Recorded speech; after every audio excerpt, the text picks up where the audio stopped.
I was called the family disappointment for 5 years before I discovered my parents had been stealing from me the entire time. They cut me out of a $2 million family trust for being financially irresponsible. Then I found the bank statements. That changed everything.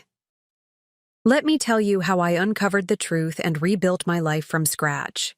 Before we jump back in, tell us where you're tuning in from. And if this story touches you, make sure you're subscribed. Because tomorrow, I've saved something extra special for you.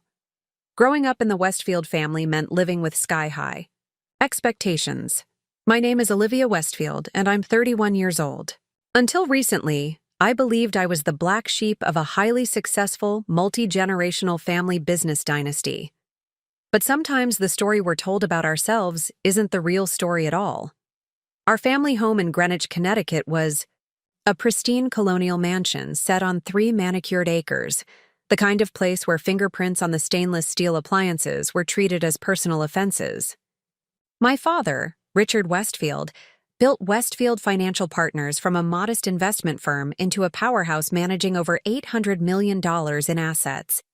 My mother, Eleanor, came from old money and served on the boards of 5 different charitable foundations. Success wasn't just encouraged in our family, it was the baseline expectation. Then there was my younger brother, Ethan, 3 years my junior. He was the undisputed star of the family from the moment he could talk. By age 6, he could recite stock market figures that impressed my father's colleagues. In high school, he was class president, valedictorian, and state tennis champion. While I struggled through advanced calculus, Ethan seemed to absorb complex mathematical concepts through osmosis. He was the golden child, and everyone knew it, especially me. Olivia, why can't you apply yourself like your brother? Became the soundtrack of my adolescence. It wasn't that I was failing. I maintained a solid B+ average, played field hockey, and had a decent group of friends.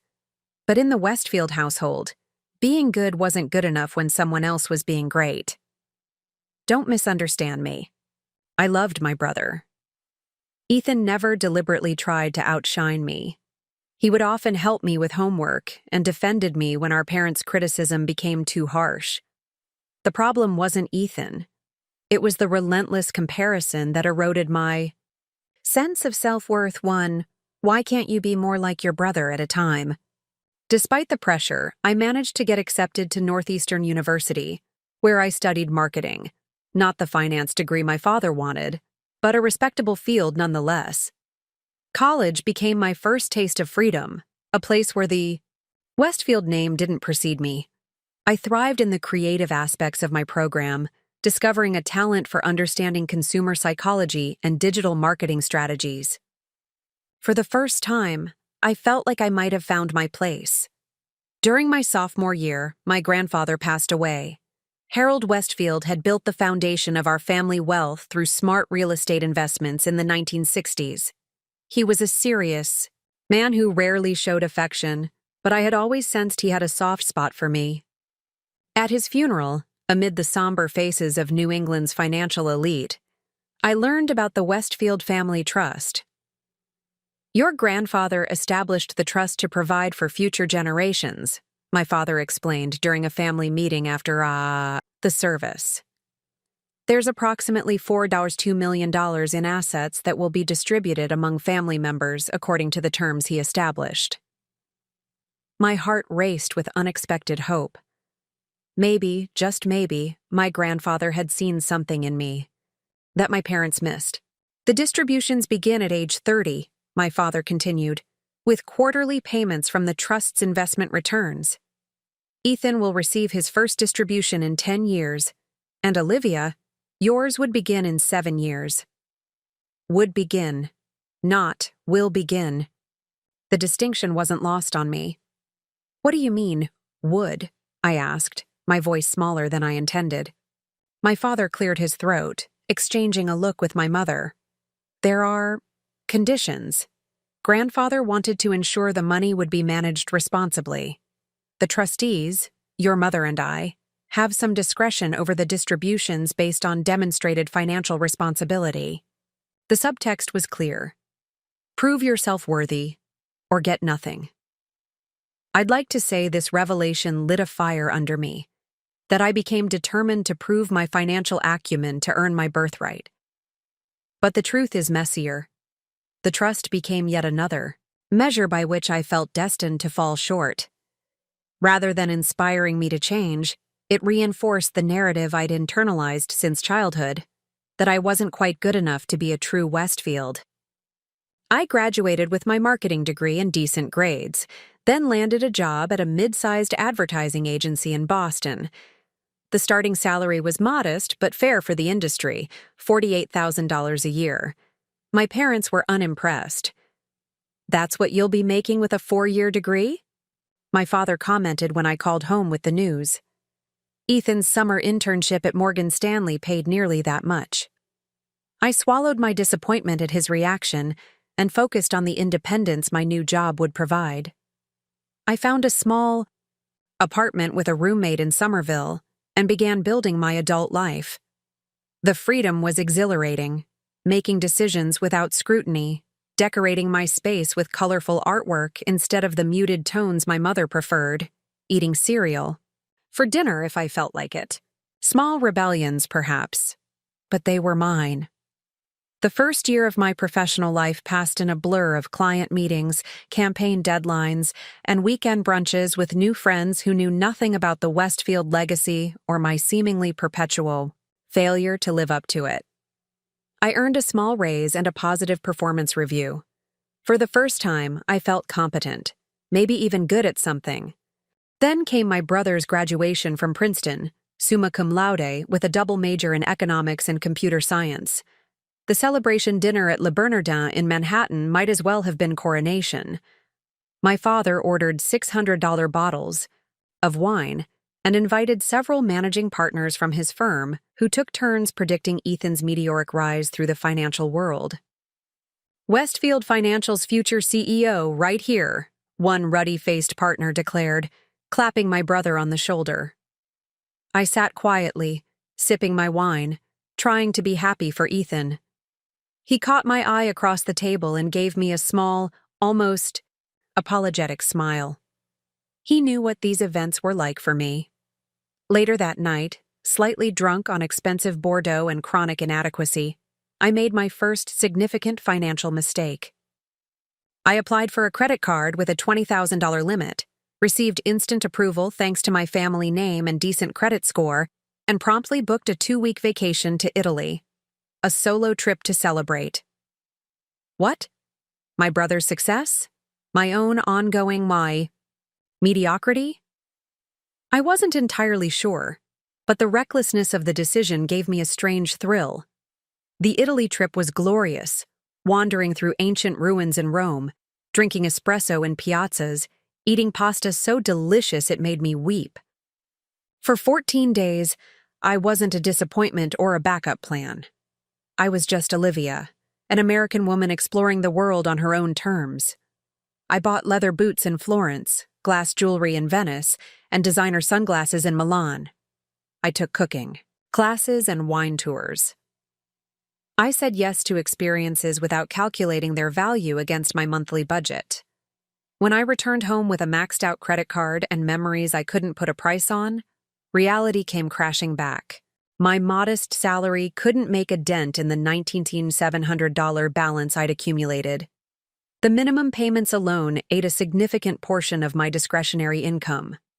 I picked up freelance marketing projects on weekends and cut back on everything non-essential, but I was barely treading water. Pride kept me from asking my family for help.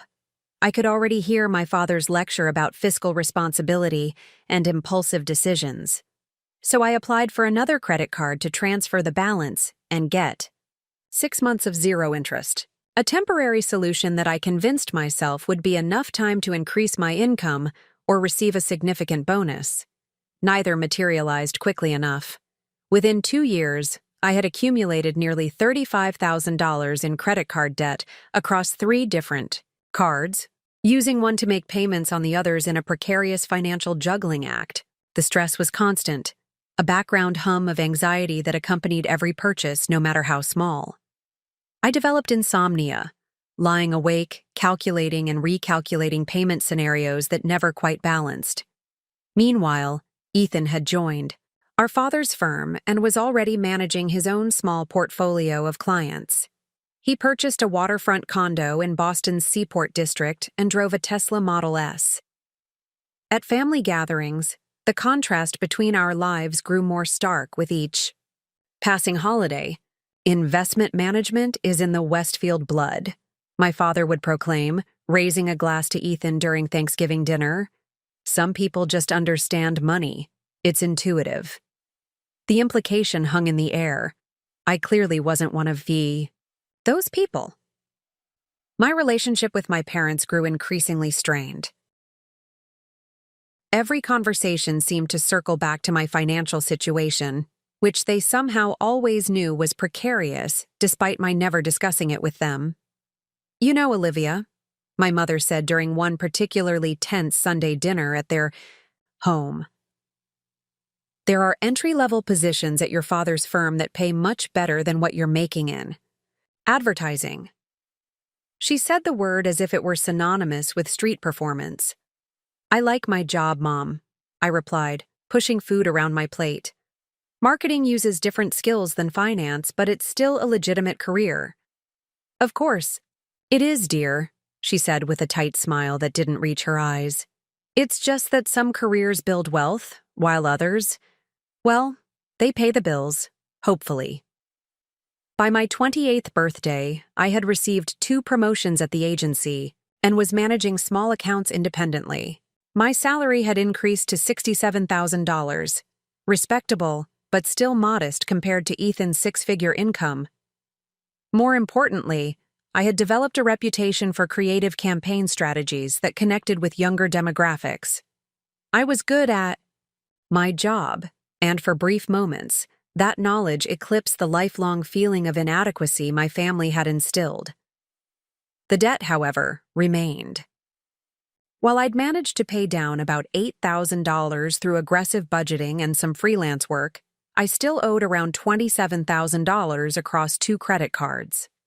The interest rates after the promotional periods had expired were crushing, 22% and 24% respectively. I was making progress, but it was painfully slow. Then came the conversation that would alter the course of my life. It was spring, the kind of perfect New England day that makes you forget the brutal winter just past. My parents invited me for lunch at their club, an old money establishment where the menu had no prices and members still referred to each other by last names. I should have known something was wrong when they didn't include Ethan in the invitation. We were seated on the terrace overlooking the golf course, my mother in her pearls and my father in a blazer with the club crest embroidered on the pocket. After ordering drinks and making small talk about the unusually warm weather, my father folded his hands on the table, his business posture. "Olivia, we need to discuss the family trust," he began, his voice measured. "As you know, you turn 30 in less than 2 years, which would typically be when your distributions begin." The emphasis on would sent a familiar chill through me. "As trustees, your mother and I have been monitoring your financial decisions since the trust was revealed to you. It was your grandfather's explicit wish that the money be given only to those who demonstrated financial responsibility." I gripped my water glass tightly, already knowing where this was heading, but powerless to stop it.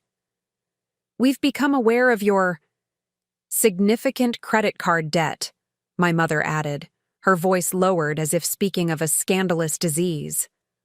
"Multiple cards, nearly maxed out, using one card to pay another.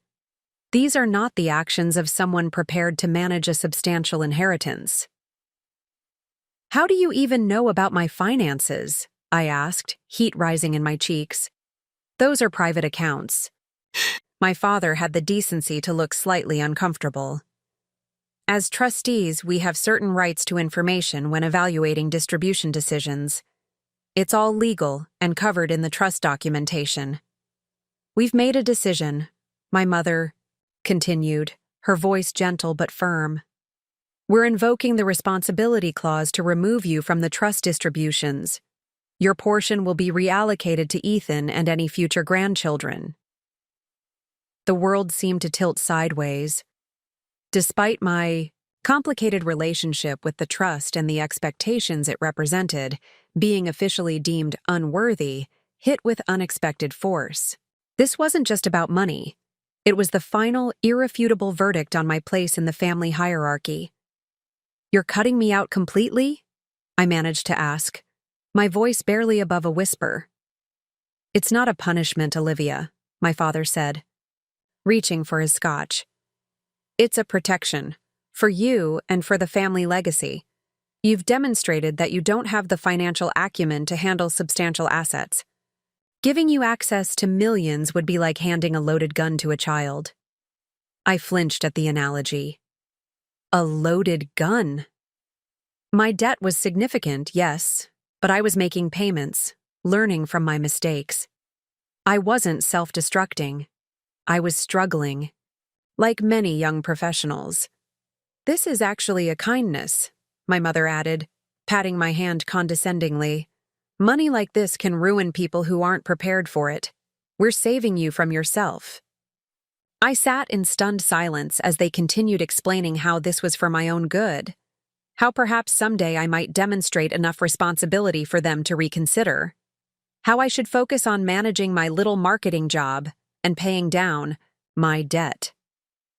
When the Cobb salad I'd ordered arrived, I couldn't take a single bite. The familiar feeling of not measuring up had crystallized into something harder and colder, the certainty that in my parents' eyes, I never would. As we prepared to leave, my father signed the lunch bill without glancing at the total, probably more than I had left for groceries that week.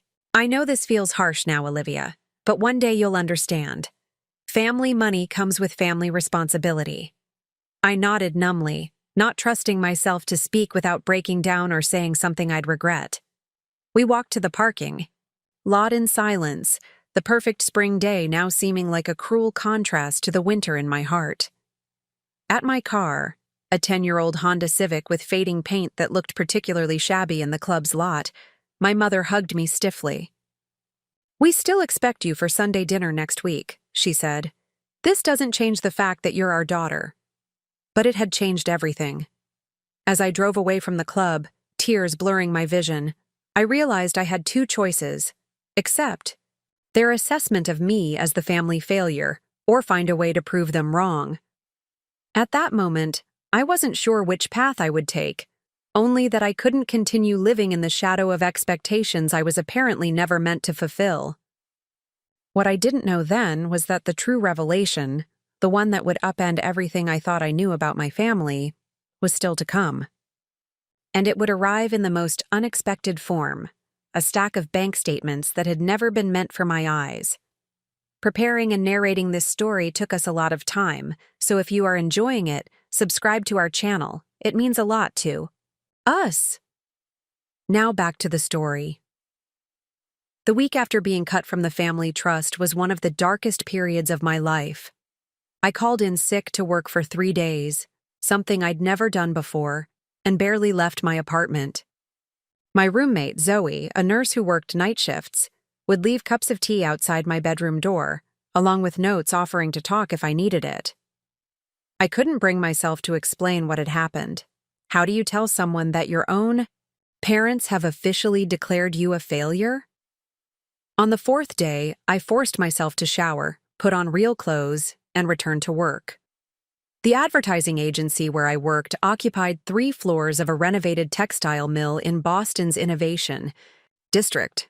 Exposed brick walls, steel beams, and massive windows created an atmosphere of creative possibility that had always energized me. Now, I moved through the space like a ghost, going through the motions of checking emails and attending meetings, while my mind replayed my parents' words on an endless loop. Giving you access to millions would be like handing a loaded gun to a child. During the afternoon creative brainstorm for a new athletic apparel client, I sat silently while my colleagues pitched ideas. Marco, our creative director, noticed my unusual quiet. "Olivia, You usually have great insights for this demographic. Any thoughts? All eyes turned to me. I opened my mouth to speak, but found I had nothing to contribute. The shame of being deemed irresponsible, untrustworthy, was too fresh. Sorry, I mumbled. I'm not feeling well. I might need to head home. Marco frowned with concern. Take the rest of the day. We'll manage here. I gathered my things under the curious gazes of my team. As I headed toward the elevator, I heard footsteps behind me. Liv, wait up.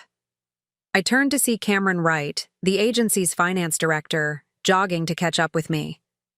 At 38, Cameron was about 7 years older than me and had joined the company 2 years ago after a successful career at a larger agency in New York. With his neatly trimmed beard and stylish glasses, he projected a calm competence that seemed to exist outside the creative chaos of our workplace. We'd worked together occasionally on client budgets, but weren't particularly close. You okay? He asked, once we were alone in the elevator. You seem, I don't know, not yourself. I stared at the descending floor numbers. Just some family stuff. I'll be fine. Cameron nodded, not pushing further. If you need someone to talk to who isn't directly in your creative team, my door's open. Sometimes an outside perspective helps. The unexpected offer of support from someone I barely knew almost broke the fragile composure I'd been maintaining. I managed a tight smile and nod before hurrying out of the elevator when it reached the lobby. That night, I finally answered Ethan's calls after ignoring them for days. My brother had been trying to reach me since the lunch with our parents, leaving increasingly concerned voicemails. Liv, it's me. Please call back. I just heard what happened. Olivia, seriously, pick up. We need to talk about this trust situation. I'm worried about you. Just let me know you're okay. When I finally answered, his relief was palpable. Thank God. I was about to drive to Boston and bang on your door. I'm fine, I said flatly. Congratulations on your increased inheritance. The silence on the other end lasted so long I thought he might have hung up. I didn't know they were going to do that, he finally said, his voice quiet. I found out after the fact. And I'm sure you immediately refused the additional money, I replied, the bitterness I felt seeping into every word. Another pause. It's complicated, Liv. Dad's making me a junior partner at the firm. There are expectations. Right. Always expectations for the golden child. Heaven forbid you disappoint them like I do. That's not fair, Ethan protested. I've never competed with you. I've always supported you. I sank onto my bed, suddenly exhausted. I know. I'm sorry. It's not your fault they've spent our entire lives comparing us. Look, let me help you with the credit card debt. I can easily— No, I cut him off firmly. Absolutely not. I got myself into this, and I'll get myself out. Liv, don't be stubborn. It's just money. It's not just money, I snapped. It's my independence, my self-respect. The one thing I have left that's entirely mine is my problem to solve. Ethan sighed. At least come over for dinner this weekend. Rebecca's been asking about you. Rebecca was Ethan's fiancée, a brilliant environmental attorney I actually liked quite a bit. She came from a middle-class background and had worked her way through law school, which gave her a perspective my family often lacked. I don't know if I'm up for socializing right now, I hedged. It'll just be the three of us, he promised. No parents, no trust talk unless you bring it up. Just food and maybe a movie or something.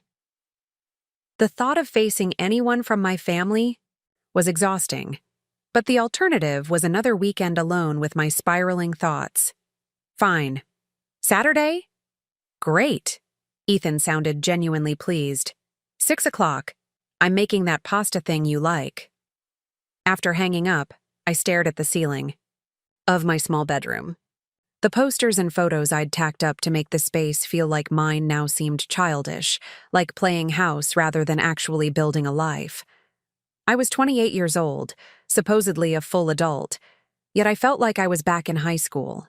Constantly. Falling short, forever the disappointment. The next day at work, I threw myself into the athletic wear campaign with renewed determination. If I couldn't change my parents' opinion of me, I could at least prove my professional worth. By lunchtime, I had developed a comprehensive social media strategy targeting women who felt excluded by traditional fitness messaging. Those who didn't have perfect bodies or elite athletic abilities, but still wanted to be active and comfortable. "This is fantastic," Marco said, reviewing my presentation mock-ups. "This authenticity angle is exactly what Velocity Activewear needs to differentiate themselves." The small victory couldn't erase what had happened with the trust, but it provided a momentary respite from the constant feeling of inadequacy. As I gathered my things to grab lunch, there was a knock at my cubicle. Cameron stood there, holding 2 paper bags from the sandwich shop downstairs. "I grabbed an extra," he said. "Turkey avocado on wheat, right? I've seen you eat it before." I was surprised he'd noticed something so trivial about me. "That's really thoughtful. Thanks." He shrugged. I was going anyway. He gestured to the small conference room down the hall. "Mind some company? I could use a break from spreadsheets." We settled into the empty conference room, unwrapping our sandwiches in companionable silence. Through the windows, Boston Harbor stretched blue and vast, dotted with sailboats enjoying the spring weather. "So," Cameron said after a few bites, "still dealing with that family stuff?" I hesitated, then decided I had nothing to lose by talking to someone completely outside my family's sphere of influence. "My parents cut me out of the family trust because they think I'm financially irresponsible." Cameron raised his eyebrows, but didn't immediately respond with the platitudes I expected. "That sounds like there's a lot more to the story." Something about his measured response, the lack of judgment, broke my carefully constructed dam. Words poured out of me. About growing up as the other child, about the credit card debt that had started with a desperate bid for some kind of self-determination, about the lunch where my parents had calmly dismantled what remained of my sense of belonging. Cameron listened without interrupting, his expression thoughtful rather than pitying. When I finally ran out of words, he nodded slowly. "That's a lot to process," he said. "And I say this as someone who actually understands family trusts and fiduciary responsibilities. Their behavior seems extreme for what amounts to manageable credit card debt." $35,000 isn't exactly small," I said, embarrassed to say the number out loud. "It's not insignificant," he agreed, "but it's also not catastrophic, especially in the context of responsible management going forward. Most people have some financial setbacks in their 20s while they're figuring things out." His matter-of-fact tone was strangely comforting, not dismissive of the situation, but not treating it as the career-ending moral failure my parents considered it. "The real issue here isn't the debt," Cameron continued, gathering the wrappers from our lunch. "It's that your parents have made money the measure of your worth. That's a tough framework to live in." His insight struck me like a physical blow. He'd articulated in one sentence what I'd felt my entire life but never been able to name. "Sorry, if that's overstepping," he added, noticing my expression. "No, it's accurate," I admitted. "Everything in my family gets reduced to financial terms. Success, failure, worthiness. It's all about the numbers." Cameron nodded. "I grew up in a similar environment, though not nearly as high stakes as yours sounds. My father was a bank manager in a small town in Michigan. Money was his religion." "How did you escape?" I asked, genuinely curious. His laugh was warm and surprisingly youthful. "Who says I escaped? I'm a finance director. I literally spend my days managing other people's money." "But you seem, I don't know, balanced about it?" "That came later, after I nearly destroyed myself trying to meet impossible standards." He glanced at his watch. "Which is a story for another time," We should head back. As we walked back to our respective departments, Cameron paused. If you're interested in actually addressing the debt rather than just feeling bad about it, I could help you create a debt reduction plan, pro bono, as a colleague. His offer caught me off guard. Why would you do that? His expression turned serious. Because I've been where you are, and someone helped me. Sometimes all it takes is one person who believes you're not defined by your financial mistakes. I considered his offer. Part of me was hesitant to reveal the full extent of my financial mess to a coworker, but a stronger part recognized the lifeline he was extending. Okay, I said finally. I'd appreciate that. Great. Let me know when you're free. And bring all your statements, credit cards, bank accounts, everything. No plan works without complete information. That Saturday, I arrived at Ethan's seaport condo carrying a bottle of wine I could barely afford and a knot of anxiety in my stomach. Despite his assurance that our parents wouldn't be discussed, I couldn't shake the feeling of walking into enemy territory. Rebecca answered the door, her warm smile immediately putting me at ease. With her curly hair pulled into a messy bun and flour dusting her sweater, she looked nothing like the polished corporate attorney who had argued cases before the state Supreme Court. "Thank God you're here," she said, pulling me into a hug. "Your brother is having some kind of culinary crisis involving garlic, and I have no idea how to help." The evening was surprisingly pleasant. Ethan's pasta thing, a complicated carbonara that he'd learned to make during a summer abroad in Italy, was delicious. Rebecca kept the conversation flowing with stories about her latest environmental case, and for a few hours, I forgot about trusts and expectations and disappointment. It wasn't until after dinner, when Rebecca excused herself to make a work call, that Ethan brought up the situation. "I've been thinking about what happened," he said, refilling our wine glasses. "And I want you to know I think it's bullshit." The profanity startled me. Ethan rarely cursed and almost never criticized our parents. "Cutting you out completely is extreme," he continued. "Yes, you've made some financial choices they wouldn't make, but who hasn't? It's not like you gambled away a fortune or developed a drug habit." "Try telling them that," I said, sipping my wine. "In their eyes, credit card debt is basically a moral failing on par with armed robbery." Ethan laughed, then grew serious. "There's something else, something that's been bothering me about this whole situation." I raised an eyebrow, waiting. "The trust terms. I've never actually seen them, have you?" I shook my head. "No. Just heard Dad's summary that day after Grandfather's funeral." "Don't you think that's odd? A legal document that supposedly has all these conditions about financial responsibility, and neither of us has ever seen the actual text?" The thought had never occurred to me. In the Westfield family, our father's word was treated as gospel. Questioning him simply wasn't done. "Maybe there's a copy in Grandfather's study," Ethan suggested. "You know, at the summer house in the Berkshires. Our grandfather's summer home had been left to my father, but remained largely unchanged since his death. The study, lined with leather-bound books and filing cabinets, had been Harold Westfield's sanctuary.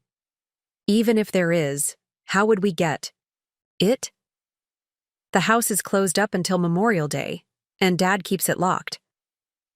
A sly smile spread across Ethan's face. "Remember the summer I was 14 and kept sneaking out to meet Caitlin Jenkins from the next property over?" I laughed at the memory. "You climbed down the oak tree outside your window. And remember how I got back in when I realized Dad had started locking the doors at night? You found the spare key he kept." My eyes widened as I realized what he was suggesting.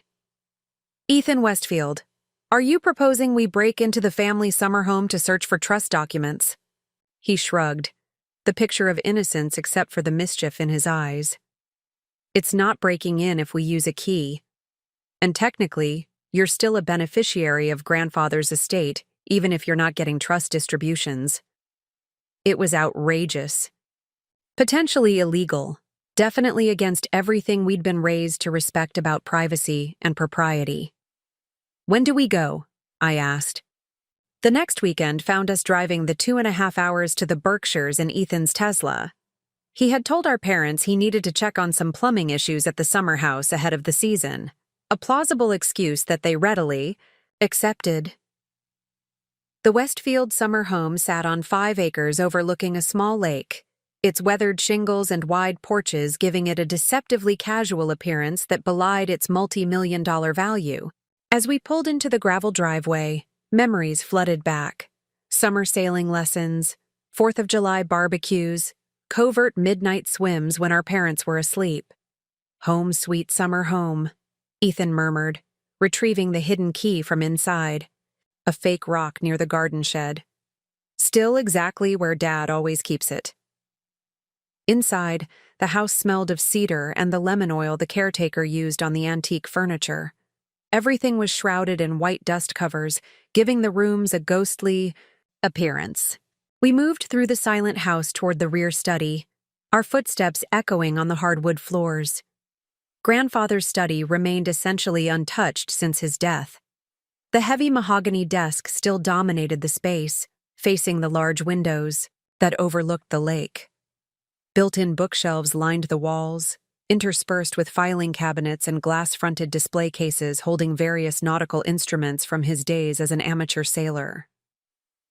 "Where do we even start?" I asked, surveying the room. Ethan moved directly to the large portrait of our grandmother that hung behind the desk. Remember how Grandfather was about security? Always talking about keeping important documents safe? He carefully removed the painting from the wall, revealing a wall safe I'd never known existed. "How did you know about that?" I asked, impressed. "I came in here looking for cash one summer when I was 17. Saw him opening it." Ethan examined the combination lock. "Now we just need the combination." "Which we obviously don't have," I pointed out. "Don't be so sure." He pulled out his phone and scrolled through his photos. "Remember that weird string of numbers and letters Grandfather had framed in his office in the city? The one he told everyone was an inside joke with Grandmother?" I vaguely recalled a small framed piece with an odd alphanumeric sequence. It had hung beside his desk for as long as I could remember. "I always thought it looked like a code," Ethan explained, showing me a photo he'd taken of the framed piece. "So I took a picture of it a few years ago, thinking it might be passwords or something useful." "You think it's the safe combination? That seems obvious for someone so security conscious." Ethan grinned. "Hiding in plain sight is sometimes the best security. No one would think the combination would be displayed prominently in his main office." He began turning the dial, following the sequence from the photo. After a few attempts and adjustments, we heard a satisfying click. The safe door swung open, revealing several neatly labeled folders, a small cash box, and some jewelry cases that presumably held our grandmother's heirlooms. Ethan extracted the folders and placed them on the desk. "Property deeds, stock certificates, insurance policies," he read from the labels. "Here we go. Westfield Family Trust, original documents." With careful fingers, he opened the folder and spread out its contents. The legal language was dense, full of whereas and heretofores, but we scanned for the key passages about distributions and conditions. "This is weird," Ethan said after several minutes. "I don't see anything about financial responsibility determinations or trustee discretion for our distributions." I leaned over his shoulder, reading along. "It just says beneficiaries receive quarterly distributions from the trust's earnings beginning at age 30, with the option to receive a lump sum of up to 25% of their share upon reaching 35, and the remainder at 40. We exchanged puzzled looks. "So, according to the actual document," I said slowly, "there's no condition that would allow them to cut me out based on my financial habits?" "Not that I can see," Ethan confirmed, flipping through the pages. The only provisions for exclusion involve criminal convictions or legal incompetence, like if you were declared mentally unfit to manage your affairs. My mind reeled. Then they lied. They've been holding this over my head for years, making me feel like I had to earn my inheritance by meeting their definition of financial responsibility, and it was never even in the trust terms. There has to be some explanation, Ethan said, though he looked troubled. Maybe there's an amendment or a codicil somewhere? We searched the remaining folders but found nothing that modified the original trust terms. As Ethan continued examining the documents, I wandered the study, trying to process this revelation. My gaze fell on a filing cabinet drawer labeled Bank Statements, Personal. Almost without conscious decision, I pulled open the drawer. Inside were neatly organized folders by year, going back more than a decade. I shouldn't snoop, I told myself. These were private records. But hadn't my parents invaded my financial privacy to judge me unworthy? I pulled out a folder from 3 years ago, shortly after grandfather's death and the trust revelation. Inside were monthly statements from various banks and investment firms. Most were straightforward, routine transactions, expected balances. Then I noticed a recurring transfer on my father's personal account statements, $30,000 on the 15th of each month, transferred to an account number I didn't recognize. Ethan, I called, my voice strange even to my own ears. Do you know what this account number might be? He glanced at where I was pointing. No idea. Why? Because Dad's been transferring $30,000 a month to this account for at least 3 years. That's over $1 million. Ethan frowned, taking the statement from me. That could be anything. Investment account, maybe? Tax planning? Every month, like clockwork. The same amount. Doesn't that seem odd? We looked at each other, the same thought clearly forming. Together, we began pulling statements from multiple years, tracking the mysterious transfers back through time. They had begun exactly 1 month after grandfather's death, when the trust came under our parents' control as trustees. This doesn't necessarily mean anything nefarious, Ethan said, though he sounded uncertain. There could be a legitimate explanation. I reached for my phone and opened my banking app. What if we try to verify the receiving account? If it's another family account, I might be able to find references to it in my records from joint family trips or events. After several minutes of searching, I found what I was looking for, a small transfer from years ago when I'd repaid my mother for purchasing theater tickets. The account number was a match to the mystery account receiving the monthly $30,000. It's Mom's personal account, I said, showing Ethan the screen. Not a family account, not an investment vehicle. Her personal account that Dad doesn't have access to. The implications were staggering. My mother, always impeccably dressed in designer clothes, always with the newest luxury car, always taking expensive wellness retreats to exotic locations. Was she funding this lifestyle directly from the family trust? We need to see the trust bank statements, Ethan said grimly, not just the legal documents. It took us another hour of searching before we found them, hidden in a separate locked drawer of the filing cabinet. The key had been taped to the underside of a nearby bookshelf, another of our grandfather's security measures that Ethan somehow knew about. The trust statements confirmed our growing suspicion.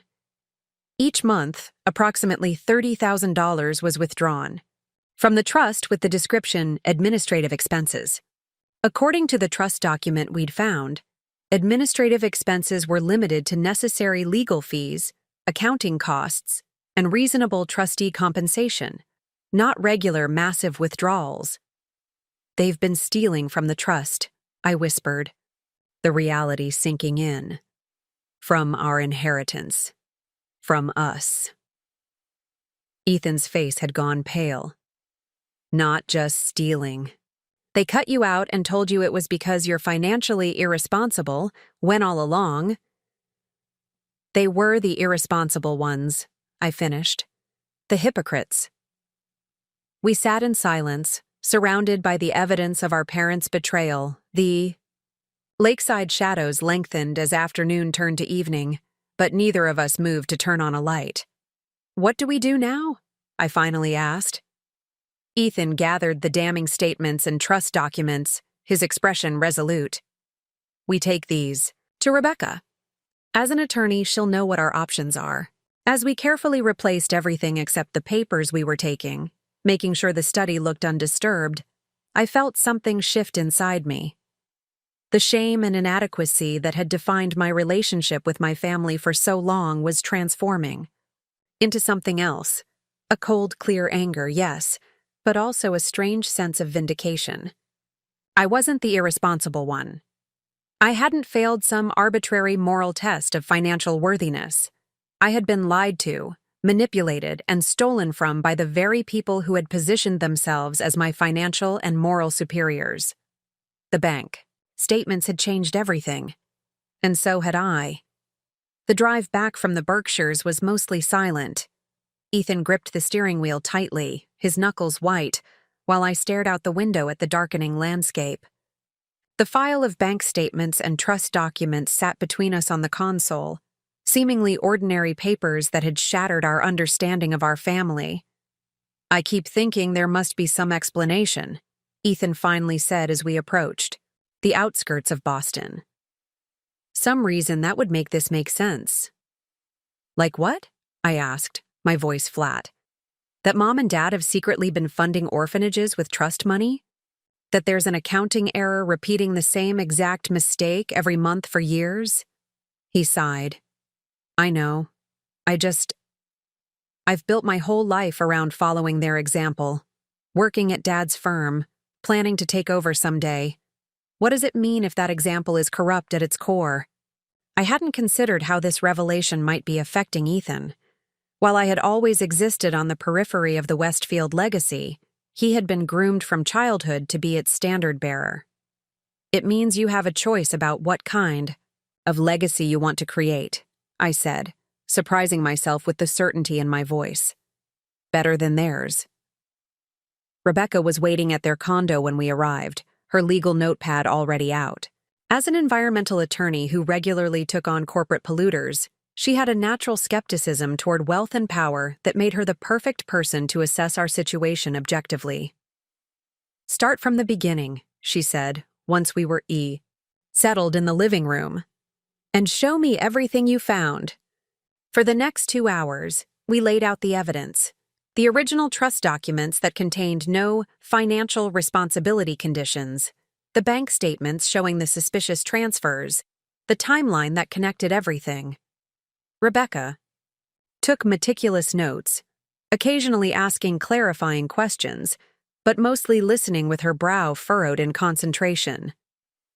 "Based on what you've shown me," she said when we'd finished, "there appears to be a clear breach of fiduciary duty.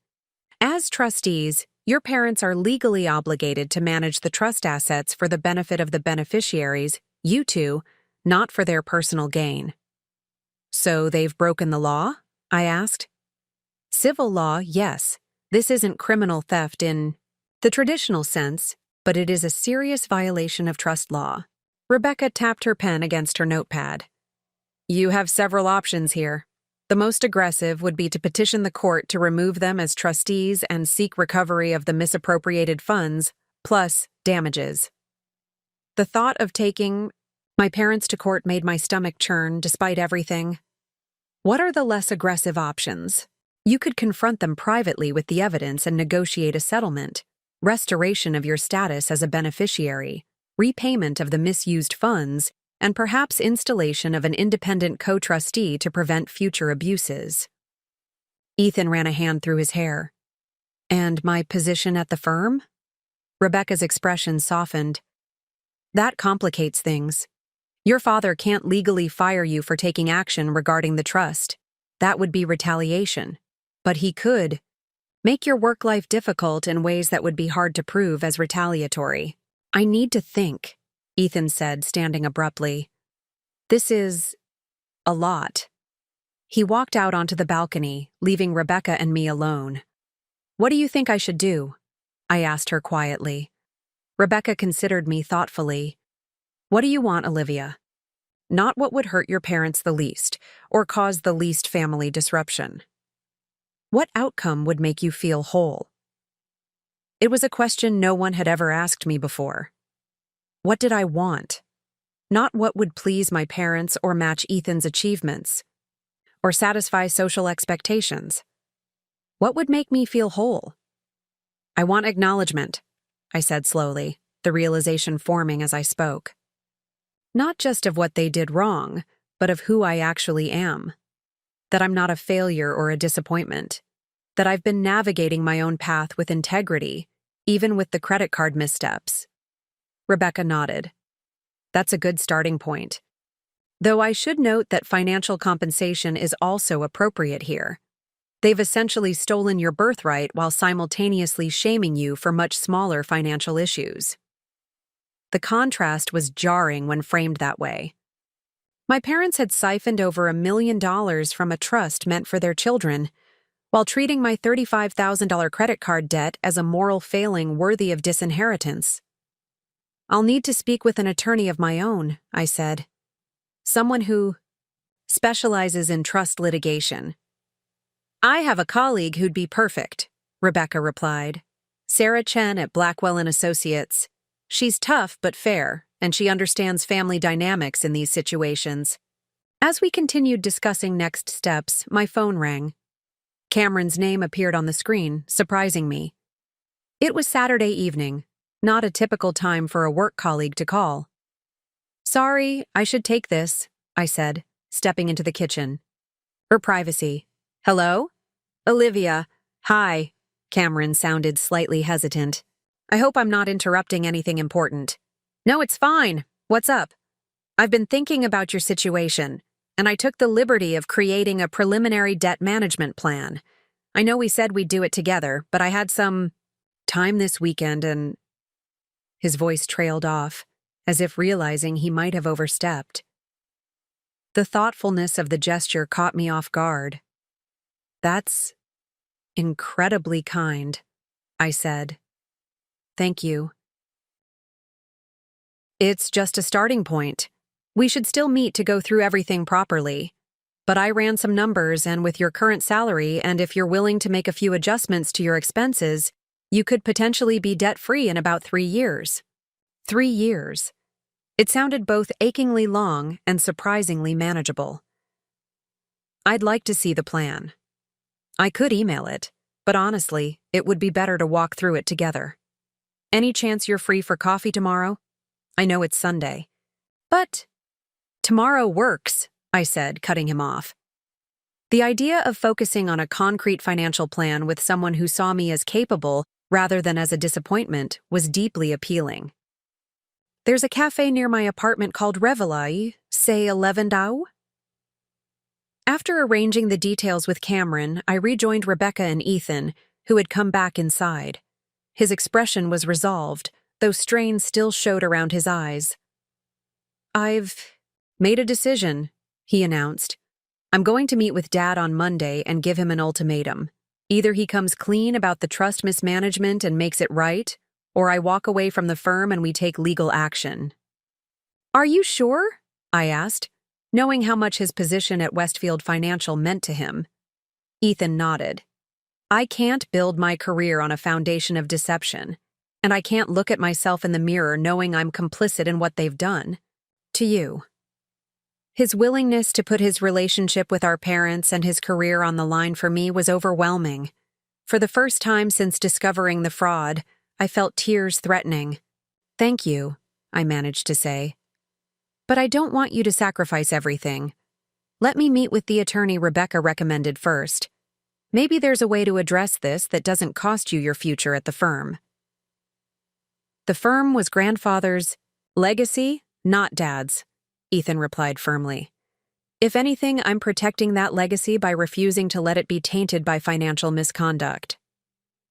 We agreed that I would meet with Sarah Chen on Monday, while Ethan would delay his confrontation with our father until we had legal advice. As I prepared to leave, Ethan surprised me with a tight hug. "I'm sorry I didn't see what was happening to you all these years," he said. "I was so focused on meeting expectations that I didn't question whether those expectations were fair or even legitimate." "We were both blind in different ways," I replied, "but we're seeing clearly now." The next morning, I arrived at Revel Cafe 10 minutes early, a folder containing my various financial statements tucked under my arm. Despite everything that had happened with the trust discovery, I felt a strange sense of purpose about addressing my debt. It was something concrete I could control amid the chaos of family betrayal. Cameron arrived precisely at 11, casually dressed in jeans and a navy sweater that made him look younger than he did at the office. He spotted me at a corner table and waved, stopping to order coffee before joining me. "Thanks for meeting." "On a Sunday," he said, sliding into the seat across from me. "I thought you might want to address this sooner rather than later." "I appreciate it," I replied honestly. "Especially now." He raised an eyebrow. "Something new happened with your family situation?" I hesitated. Part of me wanted to unburden myself about everything we'd discovered, but professional boundaries suggested I should keep personal drama separate from this financial assistance he was offering. "Let's just say I've gained some perspective on my so-called financial irresponsibility," I said carefully. "It turns out the people judging me might not have the moral high ground they claimed." Cameron nodded, not pressing for details. "Family. Financial dynamics are rarely as simple as they appear on the surface." He pulled out a folder of his own. "Shall we get started?" For the next hour, we went through his proposed plan in detail. He had created a spreadsheet that broke down my debts by interest rate and balanced aggressive payments with maintaining a small emergency fund. The approach was methodical but not punishing. It allowed for modest entertainment expenses and even a small travel fund. "This is more generous than I expected," I admitted, reviewing the numbers. "I thought you'd tell me I needed to eat ramen and never leave my apartment for 3 years." Cameron smiled. "Extreme austerity plans fail for the same reason crash diets do. They're not sustainable.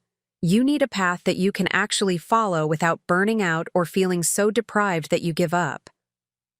His approach was refreshingly practical and free of judgment. We discussed each category of expense, making adjustments based on my actual habits rather than some theoretical ideal. By the time we finished our second coffees, I had a customized plan that felt challenging, but achievable. "There's one more thing," Cameron said, pulling another document from his folder. "This is information about a debt consolidation loan through a credit union I belong to. Their rates are significantly lower than your credit cards. If you qualify, and I think you would, you could potentially cut your repayment time by almost a year." I studied the paperwork.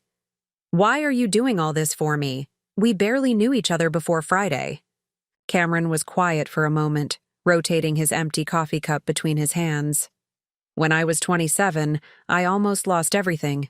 I had a promising career at a prestigious firm in New York, but I was living far beyond my means trying to keep up with colleagues from wealthy backgrounds. The debt spiraled until I couldn't see a way out." "What happened?" I asked. "The firm's CFO noticed I was showing signs of extreme stress. Instead of reporting me to management, she took me aside and helped me create a debt management plan. She even co-signed a consolidation loan when my credit was too damaged to qualify on my own." His expression grew serious. "She saved my financial future, and possibly my life. I promised myself I'd pay it forward if I ever had the chance." The parallel to my situation was striking, though in my case, the people who should have helped me had instead compounded the problem with their judgment and deception. "Thank you," I said simply, "not just for the plan, but for seeing me as someone worth helping." Something shifted in Cameron's expression, a warmth that went beyond professional courtesy. "For what it's worth, Olivia, I think your parents' assessment of you is wildly inaccurate. From what I've seen at work, You're creative, dedicated, and insightful. A few financial missteps in your 20s don't define your character or your future." His words touched something deep inside me, the part that had been starved for approval and recognition for as long as I could remember. But unlike the conditional approval I'd sought from my parents, Cameron's assessment was based on who I actually was, not who he thought I should be. We parted with plans to check in weekly on my financial progress. As I walked home through the spring sunshine, I felt lighter despite the weight of everything that had happened. For the first time in years, I believed I could find my way out of the financial hole I'd dug, not because a trust fund would rescue me, but because I had the capacity to rescue myself with the right support and guidance.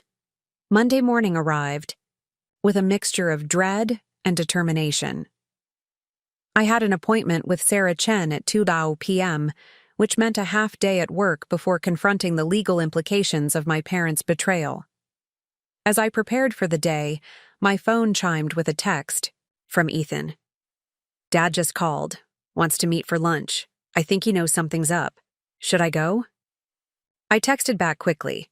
"Wait until after my meeting with the attorney. We need to know our options first." 3 dots appeared as he typed his response. "Too late. Already agreed. Noon at the Capitol Grill. Don't worry, I won't tip our hand." Completely. I stared at the message, anxiety knotting my stomach. Ethan was smart and strategic in business, but our father had decades of experience manipulating both of us. What if he managed to convince Ethan that what we'd found was a misunderstanding or somehow justified? At work, I struggled to focus on the Velocity activewear campaign. Marco noticed my distraction during the morning team meeting but didn't comment on it beyond asking if I needed any support with my workload. Cameron caught my eye across the conference room, giving me a subtle nod that somehow conveyed understanding and encouragement. At 1:30, I left the office for my appointment with Sarah Chen. Blackwell & Associates occupied several floors of a sleek high-rise downtown, its reception area decorated in muted grays and blues that conveyed serious professionalism without ostentation. Sarah Chen proved to be a petite woman in her early 40s with a direct gaze and a firm handshake. "Rebecca briefed me on your situation," she said once we were settled in her office. "But I'd like to hear it from you, along with seeing the documentation you've gathered." I recounted the entire story, from the original trust revelation, after my grandfather's death, through my parents' persistent messaging about my financial inadequacy, to our discovery of the misappropriated funds. Sarah took detailed notes, occasionally asking for clarification but maintaining a neutral expression throughout.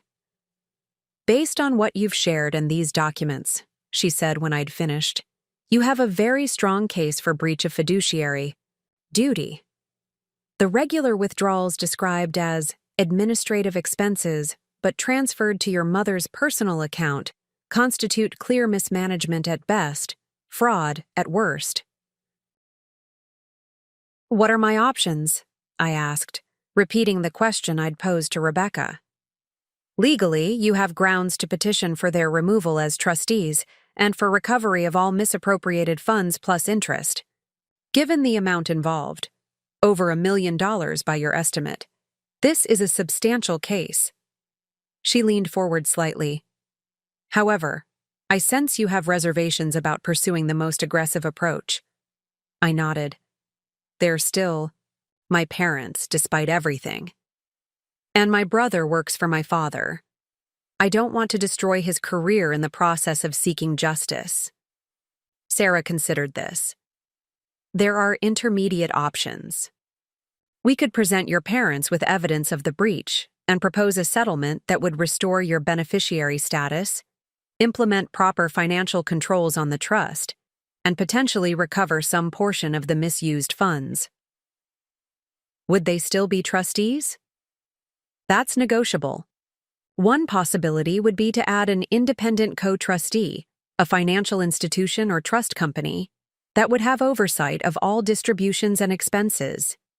This would allow your parents to save face socially while preventing further misuse. The approach sounded reasonable, though the thought of continuing any financial relationship with my parents after their betrayal was difficult to imagine. And if they refused to settle? Sarah's expression hardened slightly. Then we proceed with formal legal action. The evidence you've gathered is compelling.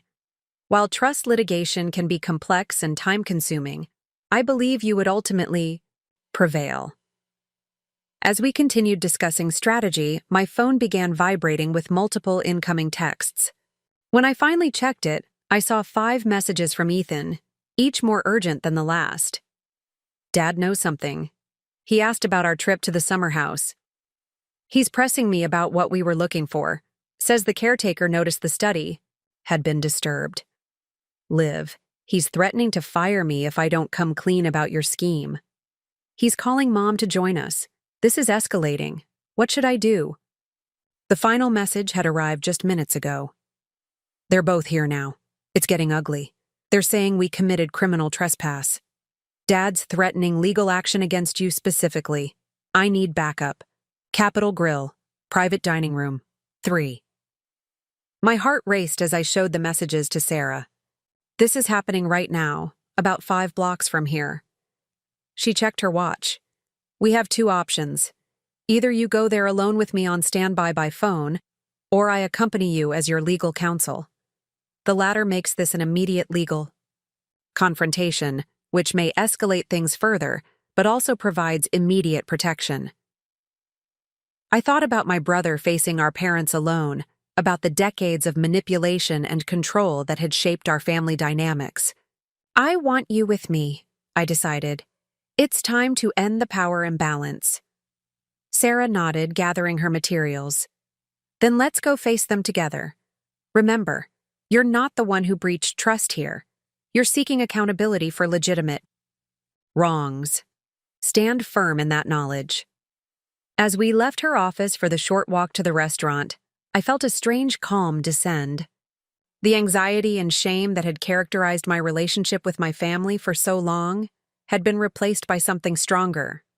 The certainty that I was finally standing up, not just for my inheritance, but for my worth. The bank statements had revealed my parents' financial fraud. But more importantly, they had freed me from the fraudulent narrative about myself that I had accepted for too long. Whatever happened in that private dining room, I would never again measure my value by their flawed judgment. I walked toward the confrontation with my head high, no longer the family disappointment, but a woman reclaiming her rightful place in the trust, in the family, and in her own life. The Capitol Grill's private dining rooms were located on Sajinam, the restaurant's second level, accessible via a curved staircase lined with portraits of Boston's historical figures. As Sarah Chen and I climbed the stairs, I caught my reflection in a decorative mirror, cheeks flushed, eyes bright with determination rather than the anxious uncertainty that had been my companion for so long. Remember, Sarah said quietly. As we approached private dining room 3, you control the narrative now. Don't let them make this about your financial choices or about the fact that you accessed documents at the summer house. This is about their breach of fiduciary duty. I nodded, squaring my shoulders before knocking firmly on the mahogany door. A server opened it, revealing a tense tableau inside. My father stood at the head of the table, mid-sentence, his face flushed with anger. My mother sat rigidly in a chair to his right, her perfect posture and immaculate appearance at odds with the distress in her eyes. Ethan, opposite her, looked simultaneously relieved and alarmed to see me. Olivia, my father's voice turned cold as he registered my presence. This is a private family discussion. I don't recall inviting you. I invited her, Ethan said, standing to join me. Since you're discussing her inheritance, she should be present. My father's gaze shifted to Sarah, his eyes narrowing. And who is this? I gestured for Sarah to remain by the door while I stepped further into the room. My attorney, Sarah Chen of Blackwell & Associates. She specializes in trust litigation. The word litigation landed like a physical blow. My mother's hand flew to her throat, fingering the strand of pearls she never went without. My father's expression hardened, but I caught the flicker of fear in his eyes before he masked it with indignation. "You brought a lawyer to a family lunch?" he scoffed. "That's dramatic even for you, Olivia." "I thought it appropriate given that you're threatening legal action against your own children for discovering your misappropriation of trust funds," I replied, my voice steadier than I expected. The server, sensing the tension, quietly excused himself and closed the door behind him. "Misappropriation?" My mother's voice rose an octave. "What are you talking about? Richard? What is she talking about?" My father's jaw tightened. "Nothing. She's trying to distract from the fact that she and Ethan broke into the summer house and rifled through private documents." "Not nothing," Ethan interjected. "We found the original trust documents, Dad. The ones that don't include any financial responsibility conditions that would allow you to cut Olivia out." "And we found the bank statements," I added, moving to stand beside my brother.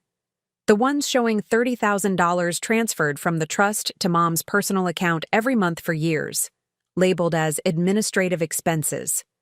My mother's face drained of color. She turned to my father, her expression a mixture of shock and something else. Fear? Complicity? "Richard?" He ignored her, focusing his anger on us. "You had no right to access those documents. That's an invasion of privacy, potentially criminal." "Actually," Sarah spoke for the first time, stepping forward with professional confidence, "as beneficiaries of the trust, Ms. Westfield and her brother have every right to see trust documents and financial statements. It's the trustees who have legally questionable behavior to account for." My father's eyes darted between us. I recognized the calculation happening behind them, the same strategic assessment he brought to difficult business negotiations. He was looking for leverage, for a way to regain control of the situation. "Sit down," he finally said, gesturing to the empty chairs. "All of you." Sarah placed a hand on my arm. "Before we continue, I should note that I'm recording this conversation for my client's protection. Is that acceptable to everyone?" "Absolutely not," my father snapped. "Then we'll need to reschedule this discussion at my office with a court reporter present," Sarah replied smoothly. A tense silence followed. My father and mother exchanged glances, having one of those wordless conversations long-married couples perfect. "Fine," my father conceded. "Record if you must." We took seats, at the table, Sarah positioning herself between Ethan and me on one side, facing my parents across the polished mahogany. The elaborate place settings and crystal water glasses seemed absurdly formal for the raw confrontation unfolding. "Let me be clear about why we're here," Sarah began, her tone professionally detached. "My client has evidence suggesting a systematic misuse of trust assets over several years, as well as deceptive practices regarding the terms of the trust itself. This meeting is an opportunity to address these issues before formal legal proceedings become necessary." My father leaned forward. "This is absurd. Any distributions from the trust have been properly documented and authorized under my discretion as trustee." "The trust document grants no such discretion," Ethan countered. "We've read it thoroughly. It specifies quarterly distributions to beneficiaries beginning at age 30, with no conditional clauses about financial responsibility or trustee discretion. Administrative expenses are allowed under any trust arrangement," my father argued. Basic trust law. Administrative expenses are defined as necessary costs to maintain the trust, legal fees, accounting services, reasonable trustee compensation, Sarah replied. Not $30,000 monthly transfers to a trustee's spouse's personal account. My mother shifted uncomfortably in her chair. The money was used for legitimate trust purposes, she insisted, though her voice lacked conviction. What legitimate trust purposes required it to go through your personal account, Mom? I asked, forcing myself to meet her gaze directly.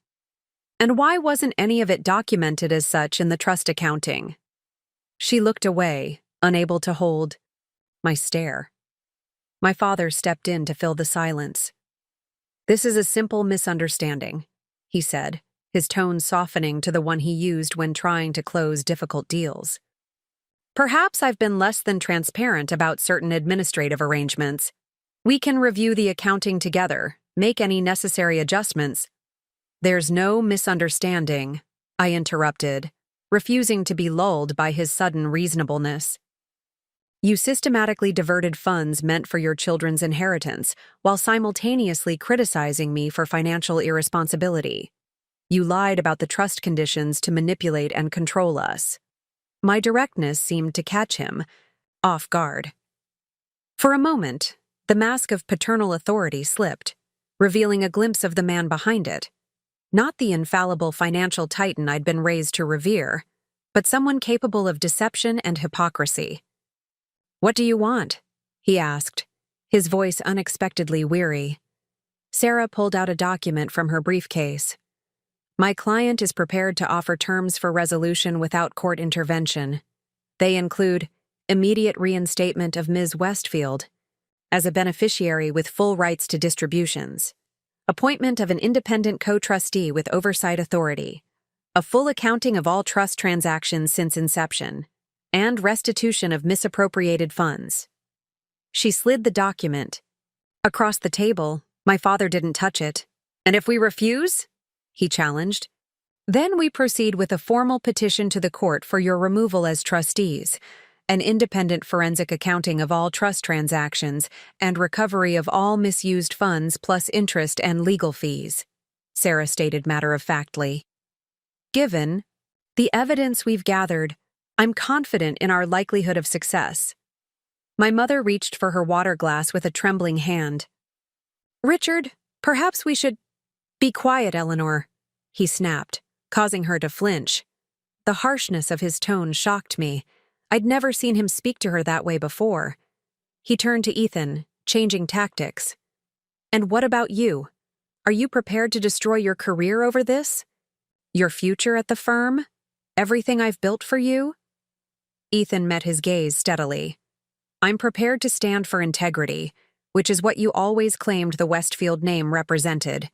If that costs me my position at a firm built on deception, so be it." My father's face darkened with anger, but I could see the calculation behind his eyes.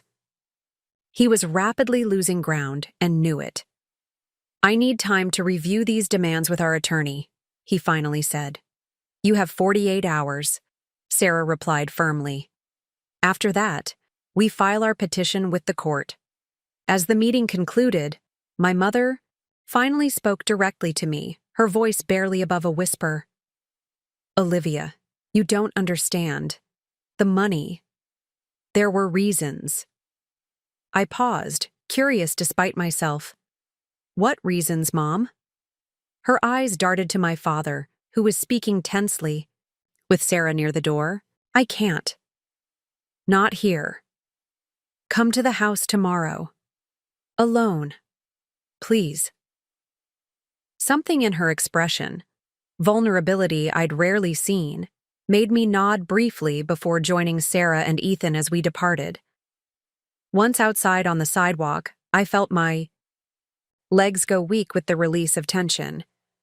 "You were magnificent," Ethan said, pulling me into a quick hug. Dad never saw it coming. "We've made our position clear," Sarah added. "Now we wait for their response. Don't be surprised if they start with bluster and threats before moving toward settlement. It's a common pattern when powerful people face accountability." "What about meeting with Mom tomorrow?" I asked, sharing her request. Sarah frowned. "Legally, I'd advise against any private conversations without counsel present. It could be an attempt to manipulate you emotionally or to get you to reveal our strategy." "Or," Ethan suggested, "she might genuinely have information that could help us understand what's been happening. Mom's always been more of a follower than a leader in their relationship." I considered both perspectives. "I'll think about it. For now, I need to get back to work before I miss the entire day. As I turned to leave, Sarah caught my arm. One more thing, Olivia. The way you carried yourself in there, that confidence and clarity, hold on to that. It's your true inheritance, one they can never take away.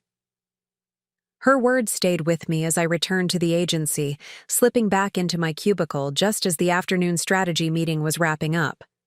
Marco raised an eyebrow at my late return but didn't comment. Cameron, however, noticed my slightly disheveled appearance and the lingering tension in my posture. He stopped by my desk later that afternoon, voice lowered. "Everything okay? You seem different." I considered how much to share. I had a meeting about the family trust situation. Let's just say it was intense but necessary. "Good for you," he said, his expression warm with genuine support. "Standing up for yourself is hard, especially with family. It takes courage." I'm learning that I have more of that than I realized. His smile deepened. "I've suspected that about you since we started working together. You have this quiet resilience that's really remarkable." The compliment caught me off guard, not because it was unexpected, but because I was starting to believe it might be true. The woman who had confronted her parents today was indeed resilient, capable of fighting for what was rightfully hers. That evening, I sat in my apartment reviewing the debt management plan Cameron had created. The structured approach to tackling what had once seemed an insurmountable burden felt empowering rather than restrictive. Each payment would be a step toward financial independence, not because my parents demanded it as a condition of worthiness, but because I chose it for myself. As I worked through the numbers, my phone rang with an unfamiliar number. Warily, I answered. "Olivia? It's Rebecca. I'm using my office line because I didn't want Ethan to know I was calling you." My brother's fiance's secretive approach immediately put me on alert. "What's going on?" "Your father came to our apartment about an hour ago looking for Ethan. When I said he wasn't home, he started. I don't know how to describe it. Ranting, I guess, about ungrateful children and betrayal. He'd clearly been drinking." My stomach tightened. "Is he still there? Are you safe?" "He left after about 15 minutes. I'm fine, just rattled. But Olivia, he said something you should know about. Something about your mother having a separate arrangement with your grandfather that your father found out about after his death. He wasn't making much sense, but he kept saying the money was rightfully Eleanor's all along." The cryptic statement aligned with my mother's request to meet privately. Did he elaborate? No, he got a call and left abruptly. I tried asking Ethan about it when he got home, but he doesn't know anything about a separate arrangement between your mother and grandfather. Thanks for letting me know, Rebecca. I appreciate you reaching out. After hanging up, I sat with this new information, turning it over in my mind. What arrangement could my mother have had with my grandfather that would justify regular withdrawals from the trust? And why had she never mentioned it during the confrontation? The next morning, I made a decision. I would meet with my mother, as requested, not out of obligation or manipulation, but because the full truth mattered if I was going to move forward with clear eyes. I texted Sarah to inform her of my decision and assured her I would record the conversation and share. Nothing about our legal strategy. My childhood home in Greenwich loomed as imposing as ever as I pulled into the circular driveway. Spring flowers lined the manicured beds, my mother's prized tulips standing at attention like colorful soldiers. The house had always felt more like a showpiece than a home, its perfect surfaces and designer furnishings prioritized over comfort or personal expression. I rang the doorbell rather than using my key, a small act of boundary setting that felt significant. My mother answered, quickly, as if she'd been waiting nearby. Her usual impeccable appearance had slipped. Her hair was pulled back simply, and she wore minimal makeup that didn't quite conceal the shadows under her eyes. "Thank you for coming," she said, stepping back to let me enter. "Your father is at the office all day." She led me not to the formal living room where family discussions typically occurred, but to her private sitting room adjacent to the master suite, a space I'd rarely been invited into as a child. The room was surprisingly intimate, with comfortable chairs, family photos I'd never seen displayed elsewhere, and bookshelves filled with novels rather than the leather-bound classics that populated the main library for show. "Would you like tea?" she asked, gesturing to a service already set up on a small table. I nodded, watching as she poured with slightly trembling hands. This vulnerability from my always composed mother was disconcerting. "What did you want to tell me?" asked once we were settled with steaming cups. She took a deep breath. "It's a long story, and not one I'm proud of keeping from you and Ethan, but you need to understand the context of the trust situation." Setting down her cup, she reached for a small lacquered box on a nearby shelf, removing a folded document, yellowed with age. "This is a letter your grandfather wrote to me shortly before his death. I've never shown it to anyone, not even your father." She handed it to me. The handwritten pages were covered in my grandfather's distinctive script. Formal, precise, with old-fashioned flourishes. "Read it," she urged. "Then I'll explain the rest." The letter began with formal address, but quickly turned personal. "My dear Eleanor, as I face the reality of my mortality, there are truths that must be acknowledged between us. The business partnership Harold Westfield and Associates presented to the world was, as you know, built as much on your financial acumen as on my connections. The capital that launched our early successes came substantially from your family's resources, invested discreetly through channels that maintained the fiction of my sole entrepreneurship. Your willingness to remain invisible in our business dealings, a position society and my own pride demanded, represents a sacrifice for which I have never adequately compensated you. The success of Westfield Financial rests on a foundation you helped establish but for which you have received neither credit nor appropriate financial return. The arrangement we made 30 years ago, whereby your contributions would eventually be repaid through a separate channel, has weighed on my conscience. Richard must never know the extent of your involvement or the true origins of the family fortune.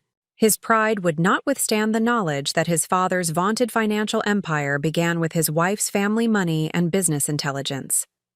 I have therefore structured the family trust to include provision for these repayments to be made to you personally, disguised as administrative expenses to maintain the narrative we've crafted for decades. The enclosed account details and payment schedule will ensure you finally receive what has long been owed to you. You have been not just a daughter-in-law, but a silent partner in everything the Westfield name has achieved. May this belated acknowledgement provide some measure of justice. With respect and gratitude, Harold." I looked up from the letter, stunned. "Grandfather owed you money? Your family funded the start of Westfield Financial?" My mother nodded, her expression a complex mixture of shame and defiance. "My family had significant wealth from banking interests in Philadelphia. When I married your father, my father was concerned about Richard's ambitious but untested business plans. Rather than investing openly, which would have wounded your father's pride, we channeled the investments through Harold, who was more pragmatic about accepting help, so the monthly transfers were a repayment of my family's initial investment, plus agreed-upon returns," she confirmed. "Your grandfather set it up that way in the trust because he knew Richard would never agree to it if he discovered the truth." Harold's pride was enormous, but he was an honorable businessman at heart. He wanted to settle his debts before he died. I tried to process this revelation. "Why didn't you say this yesterday during the confrontation?" She looked away. "Because Richard doesn't know. He still believes the Westfield financial legacy began purely with his father's genius, finding out that his wife's family provided the seed capital that made everything possible. It would destroy something fundamental in him. So you've protected his ego all these years while allowing him to belittle me for financial irresponsibility?" To cut me out of a trust that exists partly because of your family's money. Tears welled in my mother's eyes. I've made many compromises to maintain peace, Olivia. Too many. When Richard decided to invoke the non-existent responsibility clause, to cut you out, I should have stood up to him. I didn't, and I'm ashamed of that. The anger I expected to feel was tempered by an unexpected sadness for this woman who had subsumed her own financial contributions and intelligence to protect a man's pride for decades. What happens now? I asked. I've told Richard I want an independent co-trustee appointed, as your attorney suggested, and that you must be reinstated immediately as a beneficiary. Her voice strengthened with each word. I've also made it clear that if he doesn't agree, I'll be forced to reveal the true history of Westfield Financial's founding. For the first time I could remember, my mother looked at me not as a disappointment to be managed or a problem to be solved, but as an equal, a woman standing up for what was rightfully hers. It won't fix everything between us, she acknowledged. Too much has happened, too many hurtful words spoken, but it's a start toward honesty at least. As I left my childhood home that afternoon, the spring air felt different somehow, clearer, fresher, full of possibility. The bank statements had indeed changed everything, revealing not just financial deception, but generations of hidden truths and compromised identities. More importantly, they had catalyzed my own transformation from someone defined by others' judgments to a woman capable of confronting difficult truths and standing firmly in her own power.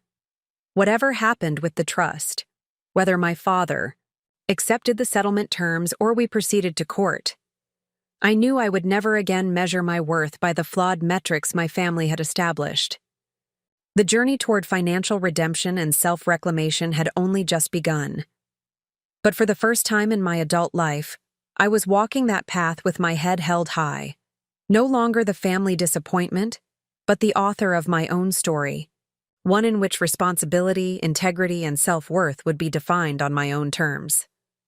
The next morning dawned with unusual clarity. I woke before my alarm, feeling a strange lightness despite the complexity of the situation still unfolding with my family. For the first time in years, I wasn't carrying the weight of perceived inadequacy on my shoulders. Knowledge, even painful, knowledge had freed me from the prison of false narratives.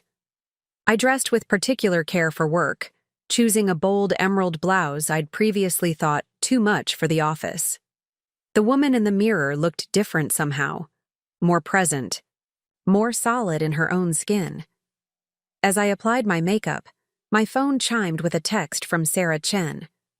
Your parents' attorney reached out. They want to discuss settlement terms. Meeting set for Thursday at 2 p.m. at our offices. Progress. A mixture of relief and apprehension washed through me. Their willingness to negotiate suggested my mother had followed through on her promise, to pressure my father. But I knew Richard Westfield well enough to anticipate that he wouldn't surrender control easily, regardless of the leverage against him. At the agency, the morning passed in a productive blur. The Velocity Activewear campaign was moving forward with my authenticity concept, and Marco had assigned me to lead the creative team, a vote of confidence that would have thrilled me just a week ago. Now, while still gratifying, it felt like just one aspect of a life expanding beyond the narrow parameters of parental approval I'd been trapped in for so long. During lunch, I received an unexpected email from Ethan. Liv, something strange is happening at the firm. Dad called an emergency partners meeting this morning, then locked himself in his office for hours. Jerry Matthews, senior partner, just stopped by my office to casually ask if I have any interest in taking on more leadership responsibilities. When I pressed for details, he mentioned something about succession planning needing to accelerate. I think Dad might be preparing for fallout from our trust situation. Or maybe Mom told him more than we know. Either way, thought you should be aware. Love you. E. I forwarded the email to Sarah with a quick note asking her thoughts, then headed to the small conference room where I'd scheduled a catch-up with Cameron to review my first week on the debt management plan. He was already there when I arrived, his laptop open beside a small plant in a terracotta pot. "What's this?" I asked, gesturing to the plant. "Jade plant," he replied with a slightly self-conscious smile. "They're symbols of financial prosperity. In some cultures. Thought it might be a good mascot for your debt reduction journey." The thoughtfulness of the gesture touched me. "Thank you. That's really kind." "How has the first week been?" he asked, getting down to business. I pulled out my own laptop, opening the spreadsheet where I'd been tracking expenses against the plan. Better than expected, actually. I've already identified some subscription services I wasn't really using that I've canceled, and I found a more affordable cell phone plan. Cameron nodded approvingly as we reviewed the numbers. "You've already saved almost $150 monthly with those changes alone. That's significant." "It feels good," I admitted. "Not just the savings, but taking control instead of avoiding the problem." "That's often the biggest hurdle," he agreed. "Once you face the numbers directly, they lose some of their power to intimidate." We spent the next half hour fine-tuning some aspects of the plan, with Cameron suggesting a few additional opportunities for savings I hadn't considered. As we wrapped up, the conversation shifted to more personal territory. "Something's different about you this week," he observed. "You seem more present, confident." I hesitated, then decided there was no reason to be cryptic. The family trust situation is developing in unexpected ways. I confronted my parents about some financial irregularities, with my attorney present. It was intense but necessary. His eyes widened slightly. "That took courage." "It's strange," I reflected. "All my life I've tiptoed around my parents' expectations and judgments, terrified of disappointment. But when I finally stood up to them, I realized their power over me was largely what I'd given them." "That's a profound realization," Cameron said. "Most people never get there." "Did you? With your family's financial expectations?" He looked down at his hands for a moment. "Eventually. It came after I hit rock bottom. I had to rebuild my financial life completely. And in doing that, I had to decide whose standards actually mattered to me." "And whose did?" "My own," he said simply. "Once I stopped trying to impress colleagues who earned twice what I did, or live up to my father's definition of success, I found I could create a life that was sustainable and genuinely satisfying." His words resonated deeply. For years, I'd been chasing a version of success defined by the Westfield family legacy, never questioning whether it aligned with my own values or strengths. "Would you want to continue this conversation over dinner sometime?" Cameron asked suddenly, then quickly added, "Completely understand if that crosses a professional line, given that we work together." The invitation surprised me, though perhaps it shouldn't have. The connection between us had been building gradually, based on mutual respect and understanding rather than superficial attraction. "I'd like that," I replied. "Though maybe we should wait until after the trust situation is more settled. Right now, my life is complicated." He nodded, seeming relieved rather than disappointed by my measured response. "Absolutely. The offer stands whenever the timing feels right." That evening, I met Ethan and Rebecca at their condo to discuss the upcoming settlement meeting. Rebecca had ordered takeout from an upscale Thai restaurant, and we spread the containers across their dining table as Ethan filled me in on the day's developments at Westfield Financial. "Dad's definitely preparing for something," he said, serving himself green curry. "He's been meeting with the board members individually, and there's a persistent rumor that he's considering early retirement." "Retirement?" I echoed in disbelief. "Dad's entire identity is wrapped up in running the firm. I can't imagine him voluntarily stepping back." Rebecca passed me the pad thai. "Unless he's being forced to by circumstances. Could your mother's revelation be putting that kind of pressure on him?" "It's possible," I acknowledged. Finding out that the Westfield financial empire was built partly on his wife's family money would be a serious blow to his ego. But serious enough to make him abandon the firm? That seems extreme. Ethan's phone buzzed with an incoming call. He checked the screen, frowning. Speaking of Dad. He stepped into the next room to take the call. Rebecca leaned toward E. How are you really doing with all this, Olivia? It's a lot to process. I considered the question seriously. Honestly, I'm doing better than I have in years. It's like I've been carrying this invisible weight my whole life, trying to prove my worth to people who were never going to acknowledge it. Now that I see the truth about them, about the family dynamics, I feel free. That's beautiful, Rebecca said warmly. And for what it's worth, I've always seen how exceptional you are. Your creativity, your resilience. Those qualities were obvious to everyone except your parents.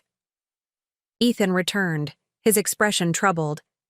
That was strange. Dad wants to meet with me tomorrow morning. Alone, at the house, not the office. He specifically said not to tell you. Which is why you're telling me, I noted with appreciation. Of course. We're in this together now. Ethan ran a hand through his hair, a gesture of anxiety he'd had since childhood. He sounded different, subdued, not angry like I expected. Do you think it's a trap? Rebecca asked, trying to get you alone to pressure you into backing down on the trust issue? I don't think so. It felt more like defeat, almost. I shared Sarah's text about the settlement meeting. Maybe he's coming to terms with the situation and wants to talk to you about the firm's future before the formal legal discussion. Maybe. Ethan didn't sound convinced. I'll go, but I'll be careful what I say. And I'll be on standby if you need backup, I promised. As I drove home that night, I reflected on how radically my relationship with Ethan had transformed in just a few weeks. The golden child and the disappointment, roles that had defined us and separated us for most of our lives, had dissolved, replaced by a partnership of equals facing a shared challenge. In some ways, this new connection with my brother was the most unexpected gift to emerge from the trust debacle. The next day passed slowly as I waited for news from Ethan. I threw myself into the Velocity campaign, finalizing the social media strategy and beginning work on the visual elements. Around noon, my phone finally buzzed with a text. Need to talk ASAP. Can you meet for coffee at 1, Thinking Grounds on Newbury? I made an excuse to Marco about needing to meet a potential freelance photographer and headed to the cafe, finding Ethan already there in a corner booth, 2 coffees on, the table. His expression was unreadable. What happened? I asked, sliding in across from him. Ethan stared into his untouched coffee.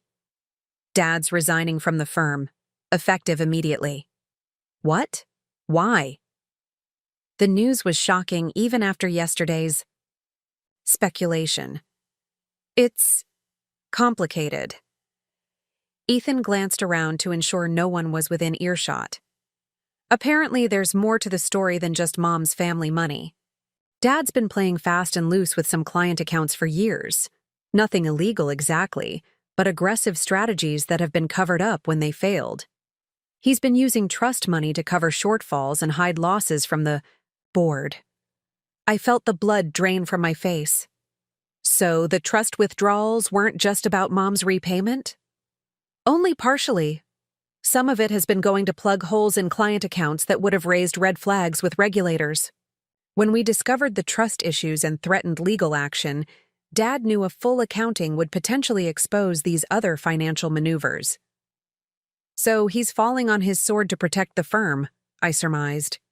Ethan nodded. And to protect himself from potential regulatory investigation. Early retirement due to health concerns looks better than being forced out under suspicion of financial impropriety. How does this affect the trust situation? He's agreed to all of our terms, reinstatement of your beneficiary status, independent co-trustee, full restitution of the misappropriated funds.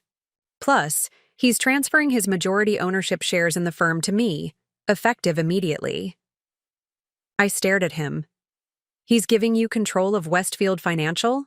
Just like that? With conditions, Ethan qualified. I have to keep the scandal contained and maintain the story that his retirement is health-related. And he hesitated.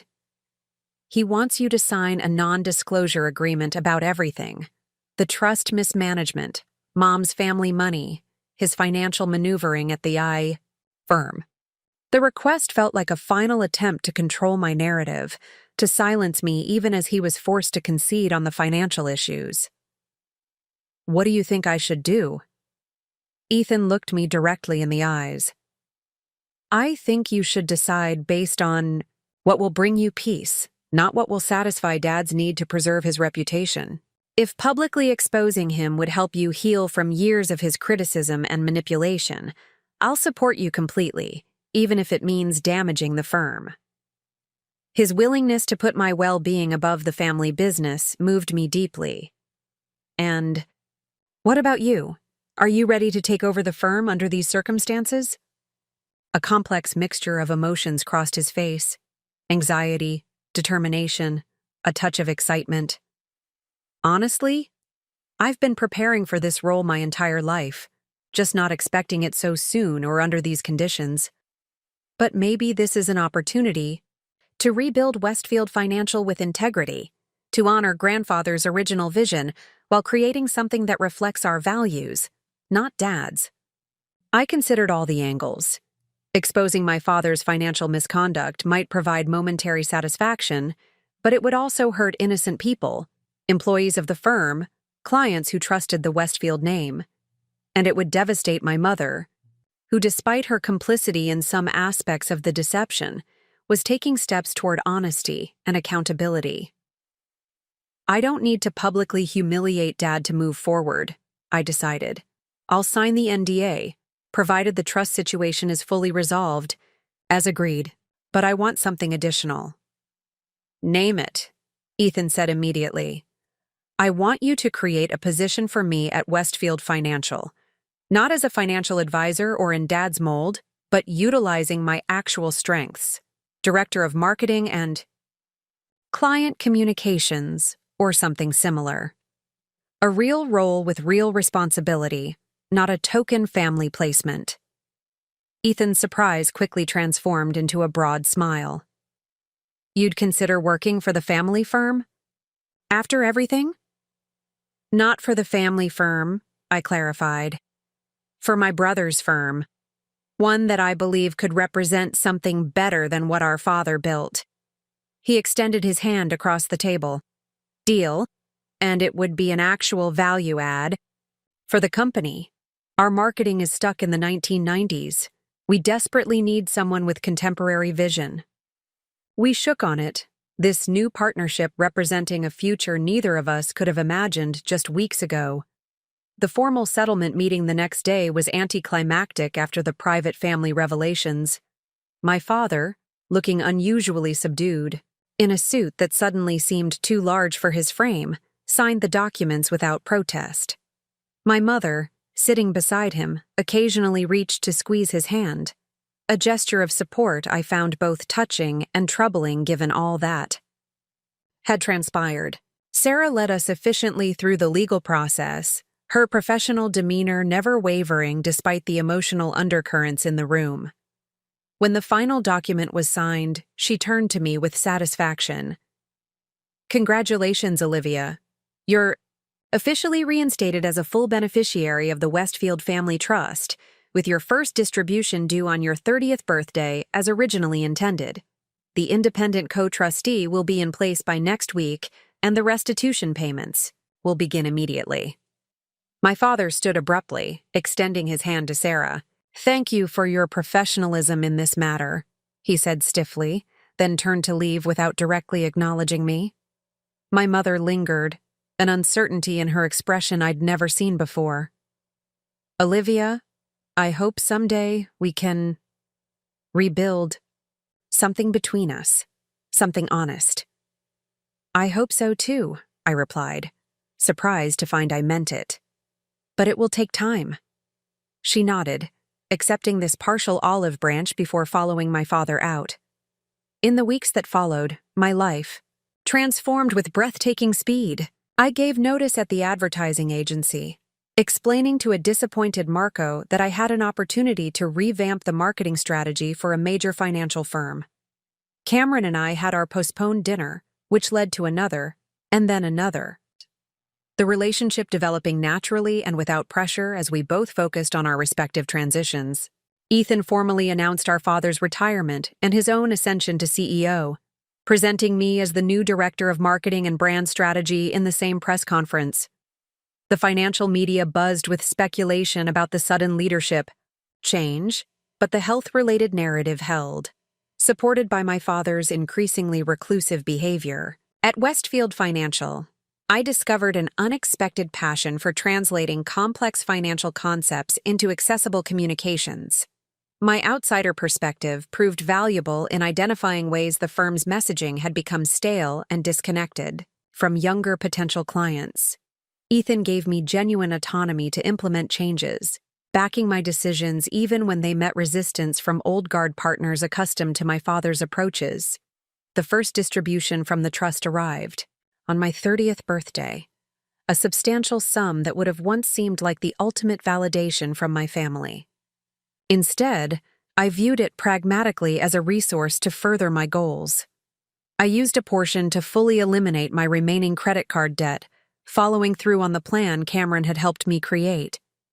The rest I invested conservatively, no longer feeling the need to prove my financial acumen through aggressive strategies. 6 months after the confrontation at the Capitol Grill, I closed on a modest but charming condo in Cambridge, my first home purchase, achieved through a combination of trust funds and my own savings. As I stood in the empty space planning renovations, Cameron by my side offering design suggestions, I felt a profound sense of having come full circle. "What are you thinking?" he asked, noticing my contemplative expression. "I'm thinking about bank statements," I replied with a small smile. "How pieces of paper with numbers on them changed everything." "The bank statements didn't change you," he countered, taking my hand. "They just revealed the truth, which allowed the real you to emerge. You were always this capable, this worthy. You just needed to believe it yourself." His assessment resonated with the journey I'd been on. The trust drama had been painful, yes, family illusions shattered, uncomfortable truths exposed. But from that wreckage, I'd salvaged something infinitely more valuable than money, an unshakable belief in my own worth that no one could ever take away. My parents had labeled me financially irresponsible based on a young adult's credit card debt while secretly misappropriating millions. The irony wasn't lost on me. But more important than their hypocrisy was the lesson it had taught me about defining success and responsibility on my own terms. True financial responsibility, I now understood, wasn't about perfect decisions or impressive account balances. It was about transparency, integrity, and using resources in alignment with genuine values.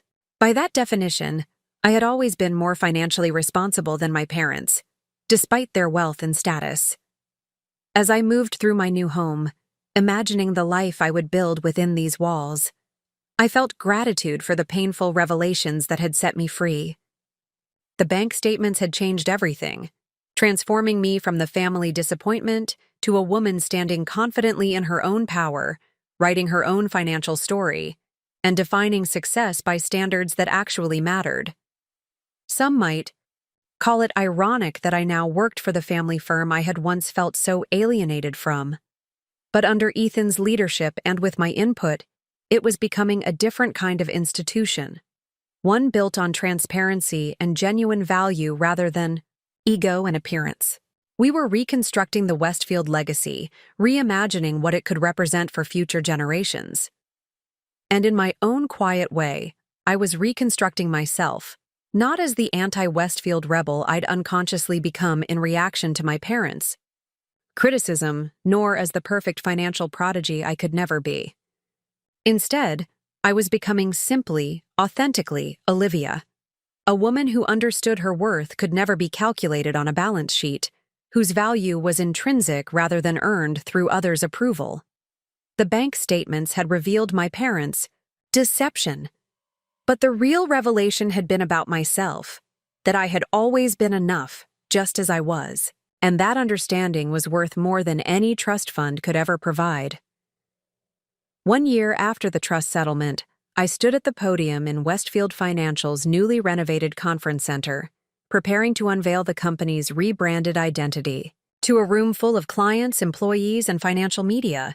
The Westfield logo, unchanged for 30 years, had been reimagined under my direction to reflect the firm's evolution, more transparent, more inclusive, more aligned with contemporary values while honoring its historical foundations. Ethan, immaculate in his tailored suit, yet approachable in a way our father never was, introduced me with genuine pride. And now, our director of marketing and brand strategy, and the visionary behind our transformation, my sister, Olivia Westfield. The applause felt different from any professional recognition I'd previously received. This wasn't just acknowledgement of work well done. It was validation of a place truly earned through merit, rather than obligation or nepotism. "Thank you," I began, surveying the attentive faces. When my grandfather founded this company, he built it on a principle that sometimes got lost in later years, that true wealth isn't measured solely by numbers on a statement, but by the impact we have and the legacy we create. I didn't mention what I now knew, that my grandmother's family had provided much of the initial capital, or that my mother's financial acumen had helped shape early strategies. Those private truths had been acknowledged within our family, but some stories weren't mine alone to share publicly. Today, we're not just revealing a new logo or updated corporate colors, I continued. We're recommitting to the values that should always have defined us: transparency in all client relationships, integrity in every transaction, and the understanding that managing someone's finances means being entrusted with their dreams, their security, and their future. The presentation continued with Ethan detailing specific policy changes and new service offerings. I watched the audience respond with increasing enthusiasm as they recognized that this wasn't merely cosmetic rebranding, but substantive transformation. Near the back of the room, I noticed my mother sitting quietly, a small smile playing at her lips as she observed us, her children, rebuilding what previous generations had both created and compromised. My father had declined the invitation to attend. Since his abrupt retirement, he'd retreated to the family's Nantucket house, rarely venturing into public and communicating with Ethan primarily through terse emails about operational matters. The Tao, man who had dominated every room with his imposing presence and unwavering certainty, seemed to have collapsed inward once his carefully constructed narrative was dismantled. I didn't take satisfaction in his withdrawal. The goal had never been to destroy him, only to stop allowing his distorted values to define me. In recent months, I'd even found myself hoping he might eventually find a path toward reconciliation, though I no longer needed his approval to feel complete. After the presentation concluded to enthusiastic applause, I mingled with guests during the reception, discussing marketing strategies with partners who once would have dismissed me as the family disappointment. Cameron stood across the room, engaged in conversation with investors but occasionally catching my eye with a private smile. Our relationship had deepened gradually over the past year, built on mutual respect and genuine understanding rather than the superficial connections I'd pursued in my desperate Italian vacation phase. As the crowd thinned, my mother approached, elegant as always but somehow softer around the edges. "That was remarkable, Olivia," she said, kissing my cheek. "Your grandfather would have been proud." "Which parts do you think he'd approve of?" I asked, genuinely curious about her perspective. She considered the question thoughtfully. "The substance behind the style. Harold always said that appearance without foundation was just illusion. You've given the company both, a contemporary image built on strengthened principles. That means a lot coming from you, I acknowledged. Our relationship remained complicated, too much history to simply reset, but we'd established a more honest foundation. Monthly lunches had become our tradition, conversations gradually moving beyond safe topics into more meaningful territory as trust slowly rebuilt.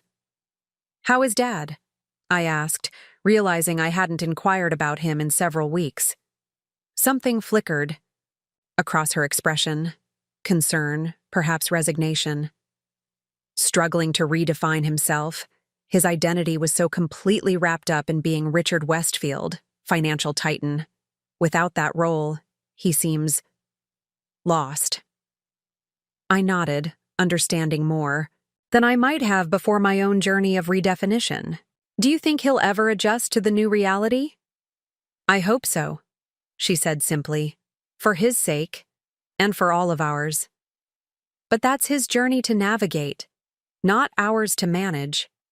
Her words reflected a wisdom I'd only recently recognized in her, the capacity to distinguish between supporting someone and taking responsibility for their emotional well-being. It was a boundary I was still learning to establish in my own relationships. Later that evening, Ethan hosted a smaller celebration at his home for the core team who had worked on the rebranding initiative. As conversations flowed around the spacious living room, Rebecca pulled me aside onto the balcony overlooking the harbor. "I have something for you," she said, handing me a small wrapped package. "A belated housewarming gift for your condo." Inside was a beautiful leather-bound journal, the cover embossed with a simple phrase, "Author your own story." "I remember what you said that night after you confronted your parents," Rebecca explained, "about finally becoming the author of your own story rather than a character in theirs. I thought you might want somewhere to document this new chapter." The thoughtfulness of the gift touched me deeply. "It's perfect. Thank you." We stood in comfortable silence for a moment, watching boats navigate the harbor as twilight settled over the city. "You know what amazes me most about your journey this past year?" Rebecca finally said. "It's not just that you stood up to your parents or uncovered the truth about the trust. It's how you've transformed what could have been just a personal victory into something that benefits others." "What do you mean?" I asked. "The changes you and Ethan are implementing at Westfield Financial, the transparency policies, the educational initiatives for first-generation wealth builders, the emphasis on ethical investing. You're not just claiming your place, you're redefining what that place means and expanding it to include people who would never have been welcomed before." Her observation crystallized something I hadn't fully articulated even to myself.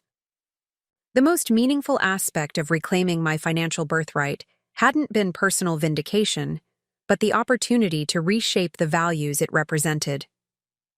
The following morning, I met Cameron for our standing Saturday breakfast at a small cafe near my Cambridge condo. These weekly financial check-ins had evolved from formal debt management reviews to broader discussions about our approaches to money, career aspirations, and life priorities. The jade plant he'd given me had thrived on my kitchen windowsill, its growth mirroring my own financial recovery. "How does it feel to be officially debt-free?" he asked as we settled at our usual corner table, referencing the final payment I'd made on my consolidated loan the previous day. "Surreal," I admitted. "After carrying that weight for so long, I keep expecting to feel it. Like a phantom limb, but a phantom burden." "That sensation will fade," he assured me. "Eventually, financial freedom just becomes your new normal." I stirred my coffee thoughtfully. It's not just the absence of debt that feels significant. It's knowing that I climbed out of it systematically, following a plan I committed to. Even with the trust distribution, I still approached it methodically, rather than just wiping the slate clean in one grand gesture. That's the difference between being gifted financial stability and earning it, Cameron observed. The process builds muscles that a windfall doesn't. His insight resonated with my evolving perspective on wealth and responsibility. Though the trust funds had accelerated my financial recovery, the deeper transformation had come through the disciplined approach to managing resources that Cameron had helped me develop. "I'm considering starting a workshop series," I shared, the idea having taken shape over recent weeks, "for young professionals struggling with debt shame and financial anxiety. Not just practical management tips, but addressing the emotional and psychological aspects." Cameron's eyes lit with interest. "That could be incredibly valuable. Financial literacy education tends to focus exclusively on the technical side, ignoring how deeply money intertwines with identity and self-worth." "Exactly. I keep thinking about how many others are where I was, carrying not just financial debt, but the emotional debt of feeling like failures for normal financial missteps. Imagine if they could learn earlier what took me 30 years to understand. That you're not defined by your financial mistakes? That, and that there's no single responsible way to approach money. That financial wellness looks different for different people and circumstances." I leaned forward, enthusiasm building as I articulated the concept. What if we created a space where people could examine their inherited money narratives and consciously choose which ones serve them and which need to be rewritten? Cameron reached across the table, taking my hand. "I think that's brilliant, and I'd be honored to help develop the curriculum if you want a co-facilitator." The offer, professional collaboration extending naturally from our personal connection, felt right in a way that previous relationships never had. With Cameron, I never had to compartmentalize parts of myself or pretend to be someone I wasn't. He had seen me at my most financially vulnerable and respected me more for the strength it took to face those challenges directly. That afternoon, I visited the summer house in the Berkshires for the first time since Ethan and I had discovered the trust documents. The property had stood vacant for months, my father preferring Nantucket and my mother spending most of her time in Greenwich. As trustee-approved renovations were scheduled to begin the following week, I had volunteered to inventory the personal items that should be preserved. Walking through the silent rooms, I was struck by how differently I perceived this space that had figured so prominently in my childhood. What once felt like an intimidating showcase of Westfield prosperity now seemed simply a house, beautiful but imperfect, filled with memories both pleasant and painful. In the study where we'd found the fateful bank statements, I stood before my grandfather's portrait, seeing him with new eyes. Not the infallible patriarch of family mythology, but a complex man who had built something meaningful, yet flawed, who had recognized my mother's contributions even while participating in their erasure from the official narrative. The safe behind the painting stood open, emptied of its most significant contents during the trust settlement process. But as I examined the bookshelves that had once intimidated me with their leather-bound financial tomes, I noticed a volume, slightly out of alignment. Pulling it free, I discovered it wasn't a book at all, but a journal similar to the one Rebecca had given me. The handwriting inside matched the letter my mother had shown me, my grandfather's distinctive script. As I carefully turned the pages, I realized I was reading his private reflections on building the family business, including candid acknowledgments of compromises made and principles sometimes sacrificed for expedience. One entry, dated shortly before his death, caught my attention. "I have built a legacy measured in dollars and prestige, yet find myself questioning its true value. What worth has financial empire building if the cost is measuring human worth solely by economic contribution?"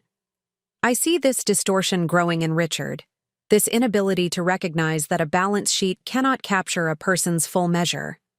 My hope rests with the grandchildren. Ethan shows promise beyond mere mathematical aptitude, an instinctive understanding of human needs beneath financial goals. And Olivia, though Richard fails to see it, possesses something perhaps more valuable: the courage to question inherited assumptions about what constitutes success. Perhaps the most meaningful legacy isn't the wealth itself, but the wisdom to Use it in service of authentic purpose rather than hollow achievement. I hope they discover this truth sooner than I have, in the twilight of my life. Tears blurred my vision as I closed the journal, carefully returning it to its place on the shelf. All those years believing I had failed to meet my grandfather's expectations, when in reality, he had seen value in me that my parents had missed entirely. Driving back to Cambridge as sunset painted the Berkshire Hills in golden light, I reflected on how profoundly my understanding of legacy had transformed. What once seemed a simple matter of inheritance and financial birthright had revealed itself as something far more complex. The stories we tell about money and worth, the values we choose to perpetuate or revise, the new narratives we create. From the raw materials of the past, the bank statements that had changed everything hadn't just exposed financial deception. They had catalyzed a deeper examination of the stories that had shaped my identity and limited my potential. In dismantling those false narratives, I had discovered the freedom to write a more authentic story. Not just for myself, but potentially for others still trapped in cycles of financial shame and distorted self-worth. As my apartment came into view, the jade plant visible in the window catching the last rays of daylight, I felt a profound sense of having come home to myself. The journey from family disappointment to financial empowerment had never really been about the money at all, but about reclaiming the authority to define my own value on terms that truly mattered. The trust that had once seemed the ultimate measure of familial approval now represented something far more meaningful: the opportunity to create a legacy of transparency, authenticity, and true responsibility, financial and otherwise, that future generations might build upon rather than have to dismantle. That was a birthright worth inheriting, and more importantly, worth recreating in my own unique vision. A legacy defined not by bank statements or balance sheets, but by the lives touched and the stories transformed along the way. Up next, you've got 2 more standout stories right on your screen. If this one hit the mark, you won't want to pass these up. Just click and check them out. And don't forget to subscribe and turn on the notification bell so you don't miss any upload from us!